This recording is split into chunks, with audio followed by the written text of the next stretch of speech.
Hello বন্ধুগণ, চলুন আজ কাজু জঙ্গল ঘুরে আসি আর জঙ্গল থেকে কাজু বাদাম আর কাজু ফল তুলে আনি।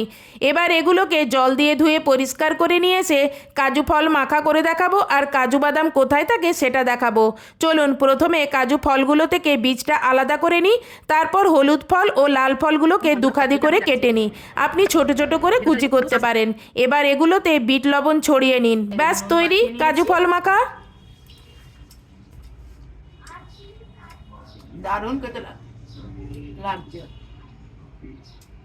আর একটা লাল কষা ফল একটা খেয়ে দেবো। মুখ ভর্তি একদম জলে রসে একদম ভর্তি হয়ে যাচ্ছে।